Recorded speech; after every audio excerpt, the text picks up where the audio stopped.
Hello दोस्तों। पिछले के क्लास में हमने अभावजन्य रोग तक समाप्त किए थे और उसमें हम आपको ये बताए थे कि अभावजन्य रोग का मतलब होता है कि जब हम किसी भोजन को ग्रहण करते हैं और उस भोजन में जो पोषक तत्व है, किसी खास पोषक तत्व की अनुपस्थिति होती है। यानी कुछ कोई खास पोषक तत्व जो है उसमें उपस्थित नहीं होता है और ये लंबे समय तक चलता है, तो उस पोषक तत्व के हमारे शरीर में कमी हो जाती है और उस पोषक तत्व की कमी के कारण हमारे शरीर में रोग उत्पन्न होता है, जिसे हम अभावजन्य रोग कहते हैं। तो अभावजन्य रोग का मतलब क्या था कि जब हम कोई भोजन ग्रहण करते हैं और लंबे समय तक भोजन ग्रहण करने पर उसमें किसी खास पोषक तत्व की कमी हो जाती है, जिसके कारण उसमें उस पोषक तत्व के कमी के कारण हमारे शरीर में रोग उत्पन्न होता है। ठीक, और उस रोग में हम बताए थे विटामिन ए यदि लंबे समय तक हमारे शरीर में अनुपस्थित रहा तो रतौंधी नाम का बीमारी होता है। रतौंधी नाम का बीमारी मतलब क्या होता है कि रात में बहुत कम दिखाई देता है, जिसको आप छिन्नता या दृष्टिहीनता भी कहते हैं। उसके बाद था विटामिन बी 1। विटामिन बी 1 की कमी से बेरी बेरी नामक बीमारी होता है। और बेरी बेरी नामक बीमारी का मतलब क्या था? तो मतलब ये था कि मांसपेशी कमजोर हो जाता है उसमें और काम करने में मन नहीं लगता है। तो मांसपेशी का कमजोर होना और आपको किसी भी काम में मन ना लगना, कमजोरी महसूस होना, इसे बोल सकते हैं। और उसके बाद था विटामिन सी। विटामिन सी की कमी से स्कर्वी नामक रोग होता है। और स्कर्वी नामक रोग में क्या होता है कि आपके मसूड़ा से खून निकलता है। ये जो दांत का नीचे वाला हिस्सा है इसको मसूड़ा कहा जाता है, उसमें से खून निकलता है। और यदि कभी घाव भी हो जाता है तो घाव को भरने में भी समय लगता है विटामिन सी की कमी से, तो इसे हम स्कर्वी बोलते हैं। उसके बाद था विटामिन डी। विटामिन डी के कमी से कौन सी बीमारी होती है? तो रिकेट्स नाम की बीमारी होती है। रिकेट्स नाम का बीमारी का मतलब क्या हुआ कि यदि आपको रिकेट्स हो गया या किसी भी व्यक्ति को ऐसी बीमारी हो गई या विटामिन डी की कमी हो गई, तो उसमें जो हड्डी होती है वो मुलायम पड़ जाता है और मुलायम पड़ के मुड़ जाता है। यानी रिकेट्स में हड्डी मुलायम हो जाता है और मुलायम होकर के वो मुड़ जाता है। उसके बाद था कैल्शियम। यदि किसी भी व्यक्ति के शरीर में कैल्शियम की कमी हो जाए तो उसमें क्या होता है कि उसका दंत क्षय होना स्टार्ट हो जाता है, हड्डी कमजोर हो जाता है। दंत क्षय मतलब दांत टूटना स्टार्ट हो जाता है, हड्डी कमजोर मतलब हल्का सा भी कहीं जोर पड़ा हड्डी पर तो हड्डी टूट जाएगा। अब इसके बाद आयोडीन के बारे में देखे थे। आयोडीन की कमी से घेघा रोग होता है। जो गला में ग्रंथि है वो ग्रंथि का फूल जाना।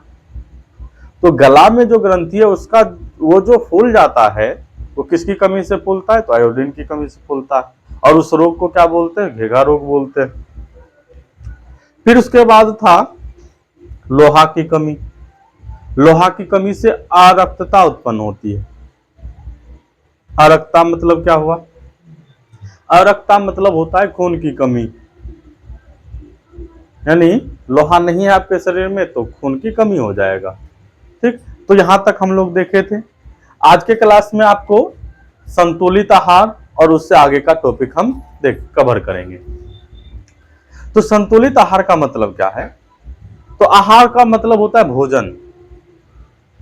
अब कोई भी जीव या कोई भी व्यक्ति भोजन ग्रहण कर रहा है और उस जीव के शरीर में जो भी पोषक तत्व की आवश्यकता है और जिस अनुपात में उसको जरूरत है उसी अनुपात में उस भोजन में पोषक तत्व होना चाहिए।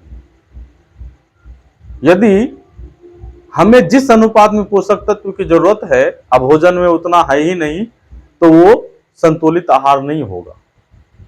तो हमारे शरीर में पोषक तत्व के रूप में क्या क्या चीज की जरूरत होती है? तो पहले भी हम लोग पढ़ चुके हैं।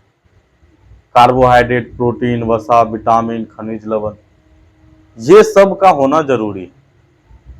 अमूमन अभी के जो ग्रामीण इलाके के जो व्यक्ति होते हैं, वो जो भोजन करते हैं केवल पेट भरने के लिए भोजन करते हैं। पेट भरने के लिए का मतलब क्या हुआ? मतलब ये हुआ कि भोजन के रूप में दाल चावल सब्जी, रोटी दाल सब्जी, यही सब ग्रहण करते हैं। यदि कोई व्यक्ति दाल चावल सब्जी ग्रहण करते हैं तो उसमें क्या होगा? दाल है तो प्रोटीन होगा, चावल है तो कार्बोहाइड्रेट होगा, सब्जी है तो यदि हरी सब्जी है तो और सब भी पोषक तत्व उपस्थित होंगे। यदि आलू का सब्जी है तो उसमें भी कार्बोहाइड्रेट होगा। तो यहां क्या हो गया? प्रोटीन, विटामिन ये सब अनुपस्थित है उसमें, और थोड़ा बहुत वसा का भी प्रयोग होता है, और मसाला जो है उसमें खनिज लवण का प्रयोग होता है, खनिज लवण उसमें उपस्थित होता है। तो ये सब हो जाता है। लेकिन जो ग्रामीण इलाके के व्यक्ति हैं वो अच्छे खाने अफोर्ड नहीं कर पाते हैं, संतुलित खाना खा नहीं पाते हैं। उसके लिए आपको विटामिन, प्रोटीन, कार्बोहाइड्रेट, वसा, खनिज लवण सबकी जरूरत होती है। तो विटामिन खास करके फलों से मिलता है। जितने भी प्रकार के फल है उसमें अलग अलग विटामिन होते हैं। तो इसलिए हम देखे हैं, आप लोग भी देखे होंगे, महसूस किए होंगे कि संतुलित आहार खास करके ग्रामीण इलाकों में बहुत कम देखने को मिलता है। तो बहरहाल इधर ध्यान दीजिए, संतुलित आहार का मतलब क्या हुआ कि वैसा भोजन जिसमें सभी प्रकार के पोषक तत्व उपस्थित है। कौन सा पोषक तत्व? जो हमारे शरीर को जरूरत है, हमारे शरीर को जो आवश्यकता है वो सभी पोषक तत्व उसमें उपस्थित है, तो हम बोलेंगे वो संतुलित आहार है। अब यदि कोई व्यक्ति संतुलित आहार लगातार ग्रहण कर रहे हैं, समय समय पर ग्रहण कर रहे हैं, तो उसके शरीर में अच्छी खासी वृद्धि होती है और उसका स्वास्थ्य भी बढ़िया रहता है। तो यहां देख रहे हैं आप लोग, हम लिखे हैं कि संतुलित आहार, जिस आहार में सभी पोषक सही अनुपात में उपस्थित हो उससे हम संतुलित आहार कहते हैं। और हमारे शरीर की वृद्धि और अच्छे स्वास्थ्य के लिए भोजन में उन सभी पोषक तत्वों का उचित मात्रा में, यानी जितना चाहिए, उचित मतलब जितना चाहिए उचित मात्रा में होना अनिवार्य है, जो हमारे शरीर की आवश्यकता की पूर्ति करता है। जितना चाहिए उतना है तो ठीक है, उससे कम हो गया तो कोई ना कोई दिक्कत शरीर में होने लगेगा। अब उसके बाद है भोजन में कार्बोहाइड्रेट का परीक्षण। तो कोई भी जो हम भोजन ग्रहण करते हैं उसमें कार्बोहाइड्रेट है, इसका परीक्षण हम कैसे करेंगे? तो ये परीक्षण खास करके यूपीएससी में पूछ चुका है ये सवाल, तो इस पर आप लोग विशेष ध्यान दीजिएगा। तो कार्बोहाइड्रेट का परीक्षण कैसे करेंगे? जैसे मान लीजिए कोई भोजन है जिसमें हमें कार्बोहाइड्रेट का परीक्षण करना है, तो वो भोजन जिस भी चीज का है उसको हम पीस करके पाउडर बना लेंगे और हल्का सा कुछ ऐसा बनाएंगे जो पेस्ट के रूप में आ जाए। किसके रूप में आ जाए? पेस्ट के रूप में। और जब वो पेस्ट के रूप में आ जाएगा तो फिर उसमें हम क्या करेंगे? आयोडीन की बूंदें डालेंगे। और जब आयोडीन की बूंद डालेंगे तो आयोडीन की बूंद डालने के बाद उसका रंग यदि बदल जाए, और रंग बदल करके कैसा हो जाए, तो यहां देखिए हम लिखे हुए हैं, तो यदि उसका रंग बदल के गहरा नीला हो जाए तो इसका मतलब है कि उसमें कार्बोहाइड्रेट है। यदि गहरा नीला नहीं है हुआ तो हम बोलेंगे उसमें कार्बोहाइड्रेट नहीं है। तो ये होता क्या है कि कार्बोहाइड्रेट का जो एक प्रकार हम बताए थे आप लोग को, स्टार्च, यह स्टार्च आयोडीन से रिएक्शन करता है और रिएक्शन करके नीला रंग देता है। तो इसी रिएक्शन के माध्यम से हम पता कर पाते हैं कि भोजन में कार्बोहाइड्रेट है। तो कार्बोहाइड्रेट का परीक्षण करना हो, क्या करना है? जिस भोजन में कार्बोहाइड्रेट का जांच करना है उस भोजन का पेस्ट बना लेना है। फिर उस पेस्ट में आयोडीन की बूंद डालना है, और जैसे ही आयोडीन की बूंदें डालेंगे तो भोजन में कौन सा रंग आ जाएगा? गहरा नीला रंग आ जाएगा, तो हम बोलेंगे उसमें कार्बोहाइड्रेट है। अब इसके बाद क्या है, यहाँ ये लिख भी चुके हैं तो पढ़ सकते हैं आप। दिए गए खाद्य पदार्थ का पेस्ट बना लिया जाता है तथा उस पेस्ट में आयोडीन की बूंद डाली जाती है। यदि खाद्य पदार्थ का रंग गहरा नीला हो जाए तो इसमें यह पता चलता है कि खाद्य पदार्थ में कार्बोहाइड्रेट मौजूद है। ये आप नोट भी कर सकते हैं। अब इसके बाद क्या है, भोजन में प्रोटीन का परीक्षण कैसे करेंगे। तो भोजन में प्रोटीन का परीक्षण करने के लिए फिर से वही रूल अपनाएंगे कि जिस भोजन में प्रोटीन का परीक्षण करना है उसका पेस्ट बनाएंगे। सबसे पहले पेस्ट बना करके उसमें दो केमिकल डालेंगे, दो रसायन डालेंगे। पहला होगा कॉपर सल्फेट CuSO4 और दूसरा होगा कास्टिक सोडा। कास्टिक सोडा का सूत्र क्या होता है, तो NaOH होता है। सोडियम हाइड्रोक्साइड को कास्टिक सोडा कहा जाता है। तो यहां जो कॉपर सल्फेट है वो दो बूंद डाला जाता है। उसमें कॉपर सल्फेट का कितना बूंद डालेंगे, 2 बूंद। और ये जो कास्टिक सोडा है उसका 10 बूंद मिलाया जाएगा। तो 2 बूंद कॉपर सल्फेट डालना है, 10 बूंद कास्टिक सोडा डालना है। और जैसे ही ये डालेंगे और उसका रंग कैसा हो जाएगा, बैगनी रंग का हो जाएगा। यदि उसका रंग बैगनी रंग का हो गया तो हम बोलेंगे उस भोजन में प्रोटीन है। यदि बैगनी रंग का नहीं हुआ तो हम बोलेंगे उस भोजन में प्रोटीन नहीं है। तो यहाँ आप इसके बारे में पढ़ भी सकते हैं। जिस भोजन में प्रोटीन का परीक्षण करना है उसका पेस्ट बना लिया जाता है तथा उसमें 2 बूंद CuSO4 तथा 10 बूंद NaOH मिलाया जाता है। यदि उसका रंग बैगनी हो जाता है तो उसमें प्रोटीन है, यदि नहीं हुआ तो नहीं है।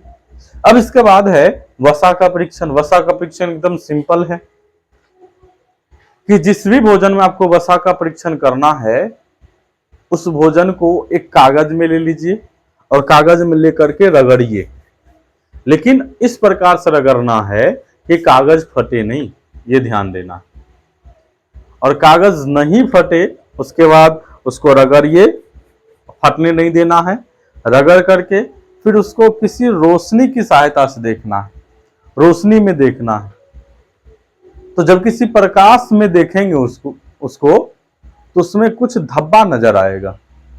यदि धब्बा नजर आया तो हम बोलेंगे उसमें वसा है, यदि धब्बा नजर नहीं आया तो हम बोलेंगे उसमें वसा नहीं है।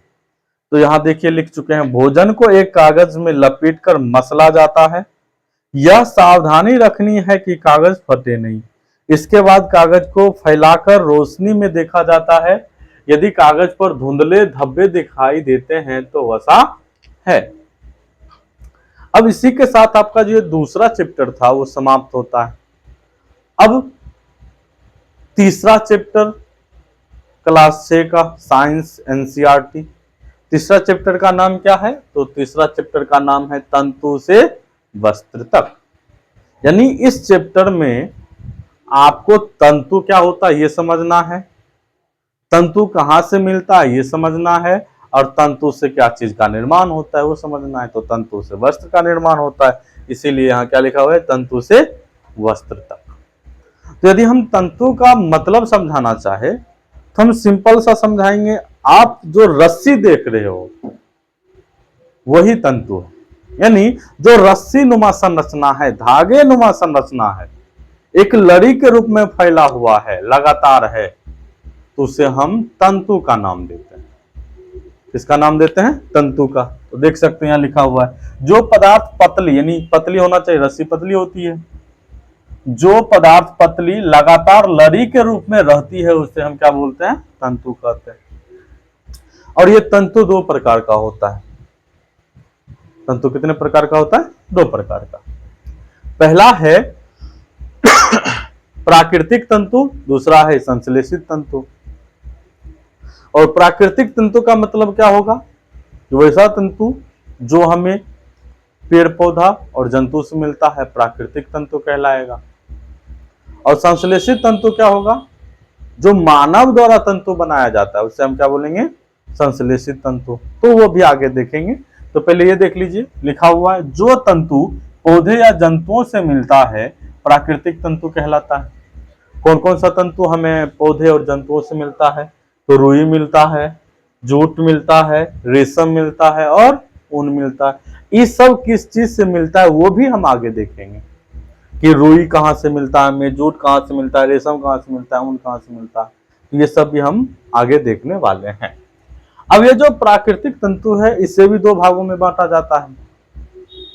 क्यों दो भागों में बांटा जाता है? क्योंकि यहाँ पहली परिभाषा में बताया गया है कि जो तंतु पौधे या जंतुओं से मिलता है, यानी पौधे से भी मिलता है और जंतुओं से भी मिलता है, इसलिए इसको दो भागों में बांटा गया। तो पौधे से कौन कौन सा तंतु मिलता है उसके बारे में देखेंगे, और जंतु से कौन कौन सा तंतु मिलता है उसके बारे में देखेंगे। तो भी लिखा हुआ, यानी ये जो प्राकृतिक तंतु है उन्हें दो भागों में बांटा गया। कौन कौन सा? पादप तंतु, जंतु तंतु। अब इसमें रुई और जूट जो है, रुई और जूट ये किससे मिलता है? हमें पादप से मिलता है। और यही आपका ये जो रेशम है, रेशम का कीड़ा होता है, कीट जिसको बोलते हैं हम लोग, ठीक, रेशम कीट। रेशम और ऊन, ऊन खास करके भेड़ से मिलता है हमें। तो रेशम और ऊन जो है ये जंतुओं से मिलने वाला तंतु है, ठीक। अब जैसे कि हम पहले ही बता चुके हैं, संश्लेषित तंतु का मतलब क्या होता है? जिस तंतु का निर्माण आदमी ने किया है, मानव ने किया है, उसे हम क्या बोलते हैं? संश्लेषित तंतु बोलते हैं। और इसका उदाहरण क्या है? नायलॉन है, नायलॉन के बाद एक्रिलिक है, उसके बाद पॉलिस्टर है। ये पॉलिस्टर आप सुने भी होंगे, जो कपड़ा निर्माण में भी इसका उपयोग होता है, पॉलिस्टर नाम का कपड़ा भी आता है। और कभी कभी आप शर्ट भी पॉलिस्टर का पहने होंगे, और कई प्रकार के कपड़े हैं जो पॉलिस्टर से बनता है। अब कपास के बारे में जान लेते हैं। सबसे पहले कपास जो है, कपास की खेती के लिए आपको काली मिट्टी की जरूरत होती है। जहां पर काली मिट्टी होगा वहां पर कपास की खेती बढ़िया से होगा, खूब बढ़िया से होगा। और साथ ही जहां पर ये कपास की खेती करनी है वहां पर वर्षा भी बढ़िया से होना चाहिए। तो वर्षा का मतलब जहां वर्षा ज्यादा होता है उससे हम बोलते हैं उष्ण जलवायु। जहां जिस जगह पर, जिस भौगोलिक स्थिति पर बारिश ज्यादा होता है उसे हम बोलते हैं ये उष्ण जलवायु वाली स्थिति है, जगह है। तो इसके लिए उष्ण जलवायु की जरूरत होती है। और भारत में कपास की खेती कहाँ कहाँ होती है? तो यहाँ पर हम लिखे हुए हैं, नहीं दिख रहा है, हम पढ़ दे रहे हैं, बता दे रहे हैं, सुन लीजिए, नोट कर लीजिए। भारत की खेती महाराष्ट्र में होता है, गुजरात में होता है, हरियाणा में होता है, पंजाब में होता है, राजस्थान में होता है, तमिलनाडु में होता है, मध्य प्रदेश। एक बार फिर से हम रिपीट कर दे रहे हैं, भारत में कपास की जो खेती है वो महाराष्ट्र में, गुजरात में, हरियाणा में, पंजाब में, तमिलनाडु में, मध्य प्रदेश में, राजस्थान में, यहाँ पर कपास की खेती बढ़िया से होती है, ठीक। अब ये जो कपास है इसका प्रयोग हम कई प्रकार के कपड़े बनाने में करते हैं, ठीक। अब इसके बाद है जूट या पटसन। जूट या पटसन ये जो है पौधे के तने से प्राप्त किया जाता है। पटसन का एक पौधा होता है, जब वो परिपक्व हो जाता है तो उसको काट करके पानी में कुछ दिन रखा जाता है और फिर उसके ऊपर जो परत होती है उसको छील करके निकाला जाता है, तो उससे हमें जूट की प्राप्ति होती है। और जूट के धागों से, तंतु से कई प्रकार के वस्त्र बनते हैं, जैसे स्कूल बैग हो गया, झोला हो गया, बोरी हो गया, दरी हो गया, बिछाने वाले दरी जो होते हैं वो सब हो गया। उससे ये सब जो है इसी जूट या पटसन से बनते हैं। और इसके लिए सबसे अच्छी मिट्टी जो है, कहाँ पर ये जूट या पटसन की खेती होगा? जो चिकनी मिट्टी होती है, जहां पर चिकनी मिट्टी पाई जाती है वहां पर जूट और पटसन, जूट या पटसन की खेती जो है खूब अच्छे से होती है। और चिकनी मिट्टी कहाँ पाई जाएगी? तो गंगा ब्रह्मपुत्र का जो डेल्टा होता है, डेल्टा वाला जो क्षेत्र है, गंगा और ब्रह्मपुत्र के डेल्टा वाले क्षेत्र जो है वहां पर आपको इसकी खेती बढ़िया से देखने को मिलेगी। तो यहाँ देखिए लिखे हुए हैं, जूट के लिए चिकनी मिट्टी अच्छी मानी जाती है, इस प्रकार की मिट्टी गंगा और ब्रह्मपुत्र के डेल्टा वाले क्षेत्र में मिलती है। और ये एक चीज है इसमें हम मिस कर गए कि जूट और पटसन की खेती के लिए हम कब खेती करते हैं इसका, तो खास करके बरसात के मौसम में इसकी खेती होती है। देखिए, इसकी खेती बरसात के मौसम में होती है, यानी जब धान, जिस समय हम लोग धान लगाते हैं, पंजाब हरियाणा, पंजाब खास करके, पश्चिम बंगाल खास करके, बिहार, इस समय धान जिस समय हम लोग लगाते हैं कि बारिश का जो समय होता है उस समय हम लोग धान लगाते हैं, तो उसी समय जूट या पटसन की खेती होती है।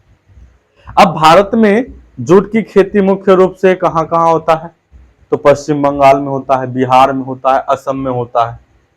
पश्चिम बंगाल, बिहार, असम में जूट की खेती मुख्य रूप से होता है। और इसका उपयोग तो बता ही दिए, जूट का प्रयोग किसमें करते हैं, बोरी बनाने में, झोला बनाने में, स्कूल बैग, रस्सी और दरी इत्यादि बनाने में इसका प्रयोग करते हैं। अब लास्ट पॉइंट जो है वो ऊन के बारे में। ऊन हमें किस चीज से प्राप्त होता है, तो ऊन मुख्य रूप से हमें भेड़ से प्राप्त होता है, और कभी कभी हम ऊन को बकरी से भी प्राप्त कर लेते हैं, खरगोश से भी प्राप्त कर लेते हैं, याक जो होता है उससे भी प्राप्त कर लेते हैं, और कभी कभी ऊंट से भी प्राप्त कर लिया जाता है। तो ऊन हम किसी जानवर का जो रुआ होता है उसको बोलते हैं, तो उससे हम लोग ऊन की प्राप्ति कर लेते हैं। और खास करके जो ठंडे प्रदेश में जो जानवर होता है उसके लंबे लंबे बाल होते हैं, तो उसके बालों का भी प्रयोग हम ऊन के रूप में कर सकते हैं। तो ये तीसरा चैप्टर का ये लास्ट है। अब इसके बाद अगले क्लास में हम इसके आगे देखेंगे।